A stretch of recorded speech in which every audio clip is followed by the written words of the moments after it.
My name is Akosua, and I'm a nurse from Ghana. This is a story I've never told out loud. Not in full, but maybe someone out there needs to hear it. I got married at 26 to Kwabena, a man 12 years older than me. He wasn't rich. He wasn't handsome in that way that made your heart beat faster.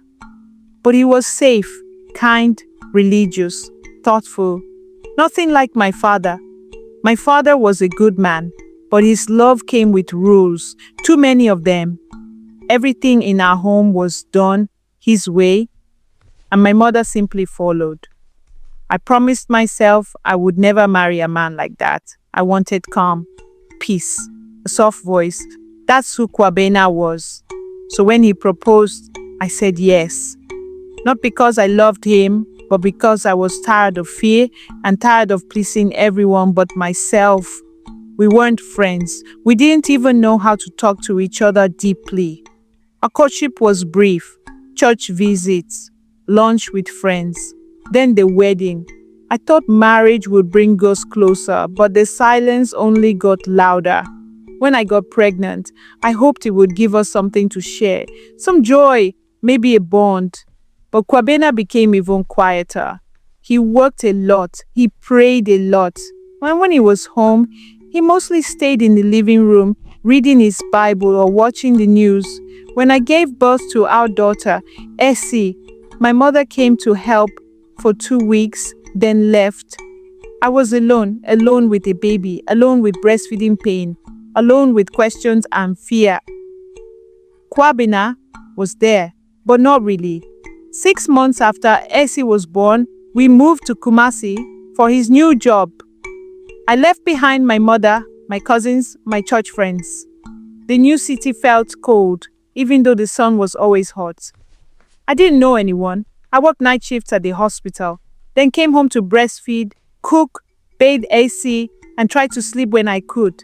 Kwabena, he went to work. He prayed. He said thank you sometimes, but that was it. He never asked how I was doing, never offered to carry the baby, never stayed up with me when Essie cried. I didn't know if I was his wife or just another duty in his life. I found peace in my books, novels, stories about women who ran away, who found themselves. I would read them during my short breaks at work and cry quietly in the hospital bathroom. One night, after a long shift, I came home to find Essie sick. I tried calling Kwabena. He didn't pick up. I managed to take her to the clinic alone. I remember holding her in one hand, her bag in another, and tears on my face as the doctor said she had an infection. I felt like I was a single mother in a marriage. I told Kwabena how I felt. I told him I was tired. He said, let's pray about it. That was always his answer. Prayer, not action. It wasn't enough anymore. 2 weeks later, I packed my things and moved out. I found a small place near the hospital. Essie and I shared one bed. It was hard, but I could breathe. I started therapy. I had to beg my way in. Therapy isn't cheap, and it's not something people talk about. But I needed it. I needed to hear myself speak, to stop shrinking. During one session, my therapist asked, have you ever told him exactly what you need? The truth was, I hadn't. I had hoped he would guess, that he would see the pain on my face and understand. But maybe he didn't know how to love me in the way I needed. I began to rediscover myself. I laughed more with Essie. I joined a book club. I even started writing short stories on WhatsApp and sending them to my friends. I felt alive again. Then, one Saturday, Kwabena called. He said he had started seeing a counselor too, that he had read the stories I posted, that he missed me, missed us. We met in a quiet cafe. For the first time, we talked.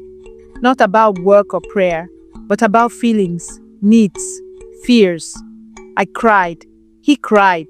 We didn't promise to fix everything, but we agreed to try again, with honesty this time, with work. We live together again now, but it's not perfect. Some days are still hard, but he holds Essie now. He says, I'm sorry. I tell him when I feel like I'm slipping. We are learning each other from the beginning.